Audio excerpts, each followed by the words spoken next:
Is myself Gulab Thumre and welcome to the channel Edu on Tips. Okay, Edu on Tips. बघा आज आपण direct NCERT मधून करणार आहोत कारण हा एक म्हणजे थोडंसं कमी इम्पॉर्टंट आहे आणि यात म्हणजे सांगण्यासारखं असं काहीच नाही आहे. ओके, जरी तुम्ही स्वतःहून जरी वाचलं ना तरी काय म्हणतात समजायसारखं टॉपिक आहे.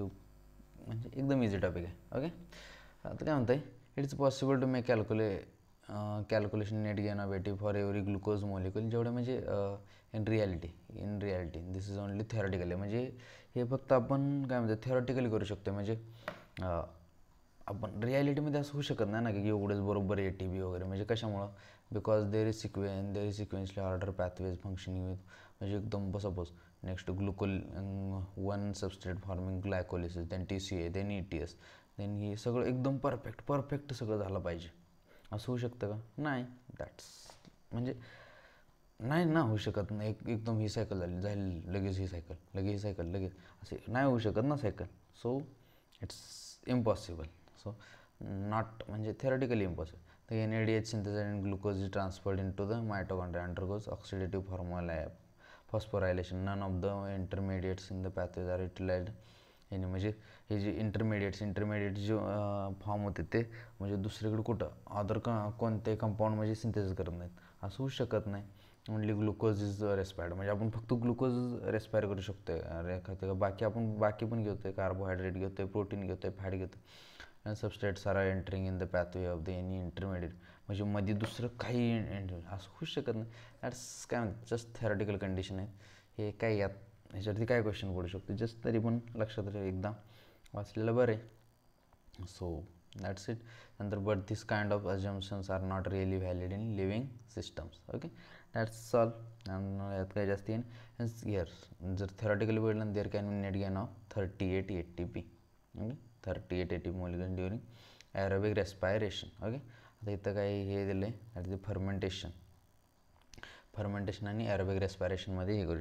Fermentation accounts only for partial breakdown of glucose. फर्मेंटेशनमध्ये काय होते, पार्शियल ब्रेकडाऊन होते. तेच जर ॲरोबिक रेस्पायरेशनमध्ये पडलं ना that is the completely degraded. Okay, that is the complete degraded CO2 आणि H2.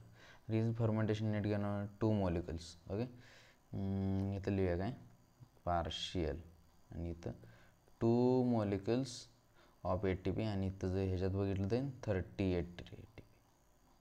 ओके, 38 ATP ॲरोबिक कंडिशनमध्ये जर पडलं ना देन 38 ATP. आणि देन NAD विल रादर इथं स्लोली होते आणि जर दॅट इज फिगरस म्हणजे एकदम स्पीडअपमध्ये होते. That's all. जास्त असं काय समजून सांगायसारखं असं काय नव्हतं. सो मी हे काय म्हणतात डायरेक्ट NCERTमधून घेतलं कारण पेजवरती काय समजून सांगणार ना. यात समजून सांगण्यासारखं काहीच नाही. तुम्ही स्वतःहून जरी वाचलं तरी इझिली समजून जाईल. Okay, done. काय यात म्हणजे डायरेक्ट आपण असं जस्ट हे जे आहे ना हे थेरॉटिकल आहे. जस्ट एकदा रीड करून घ्या. जास्त असं समजून सांगण्यासारखं असं काही नाही आहे. ओके, यात लक्षात ठेवायसारखं हे आहे की net gain of ATP molecules किती येतं दॅट इज द 2.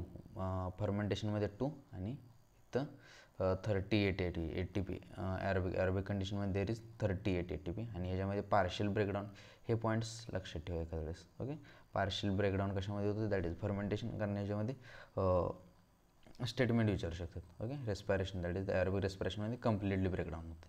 ओके, आणि स्लोली ह्याच्यामध्ये फर्मेंटेशनमध्ये स्लोली होते आणि तेच जर ह्याच्यामध्ये ॲरोबिक रेस्पिरेशनमध्ये एकदम व्हिगरस होते. जस्ट रिमेंबर दिस. म्हणजे हे पॉईंट लक्षात ठेवा कारण हे कन्फ्यूज करून तुम्हाला स्टेटमेंटमध्ये विचारू शकतात. स्टेटमेंट किंवा असर्शन रिझनमध्ये वगैरे विचारू शकतात. सो हे पॉईंट इम्पॉर्टंट आहेत. IMP. ओके, IMP हे पॉईंट लक्षात ठेवा. बाकी तसं जास्ती काही हे नाही आहे.